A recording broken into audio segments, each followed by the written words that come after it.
გამარჯობა, მე ვარ Hayk Asriyantsi, ვცხოვრობ საქართველოში, ახლა ბათუმში ვარ, საქართველოში მე ახალი სახლი.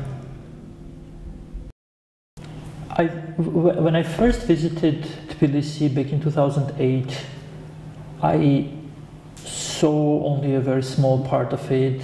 I saw Rustaveli Avenue, I saw part of the old town, and I immediately fell in love with that. I've been living in Vake, for example, for almost 9 years now, so I'm very comfortable living there. You know, it's relatively calm. It's very green, and I like to be in nature. But at the same time, I love to travel a lot. For the past 10 years, I've been discovering all little corners. Anywhere I go in Georgia, I really love it. I love the nature. I love the forest. I love the lakes. I think a lot of people who live here, they not appreciate or they take it as granted. But yeah, when you actually invest your time and you start traveling, preferably with your smartphone off, and you start looking around, you appreciate how magnificent the nature here in Georgia is. And I've been visiting Batumi for the past 10 years. This year, I've been living here since April. So it's almost 6 months, and of course I love it. Of course I feel very comfortable here, despite the subtropical rain. I also do understand that the traffic is a big issue if you are on a car, if you are traveling around. Like myself, I'm mostly on foot, or I'm renting a scooter. Once my scooter was stolen, and the police couldn't find the thieves, but that doesn't mean that the police doesn't work or something is wrong with the country or with the society. That's just one isolated case, right? So I'm really having a difficulty recalling any cases or any instances. So yeah, no. When I shared with my family the decision that I'm moving to Georgia, just one question: why Georgia? They did understand that I didn't feel that comfortable in Armenia and I wanted something else. But then the question was like, why not any other European country? Why not the US or Canada? Partially the reason they asked that question was, and again, this was back in 2011, they had a different perception and understanding of what Georgia is. Georgia had that label of being a very dangerous country, a very criminal country back in the 90s, and this was a very bad label. And of course it took some time for the country to overcome it, and for others who perceive it like that to stop thinking about Georgia like that.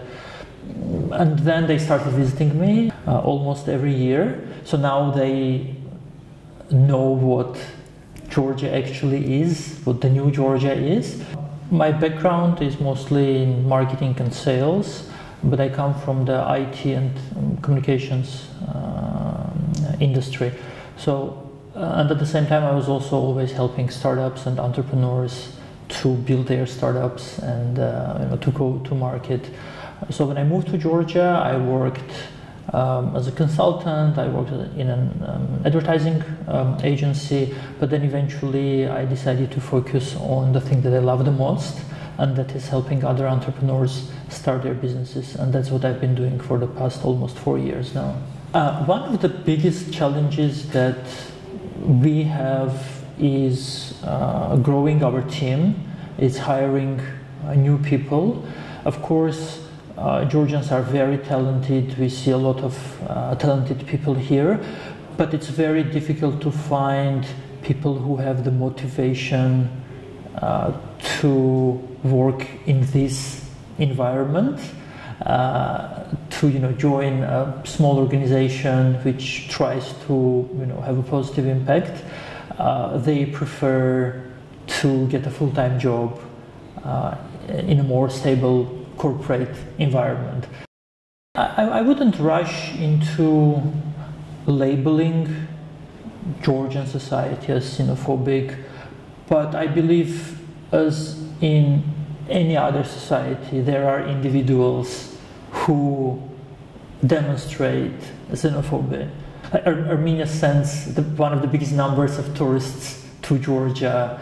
Before COVID, we had like over 1 million visitors from Armenia visiting Georgia every year. So that, of course, helps Armenians have a better understanding of what Georgia is. I mean, at least they can, meet Georgians, they can talk to them, especially the youth. They started traveling more to Georgia. However, we don't see the same from Georgians to Armenia. Georgians don't travel to Armenia that much. Yeah, again, youngsters started traveling for the nightlife or the clubs, but we don't see that, touristic traffic or business traffic going from Georgia to Armenia. So these conceptions still are alive. But again, I'm very optimistic that within time they will change, and Armenians will know more about Georgians, and Georgians will know more about Armenians.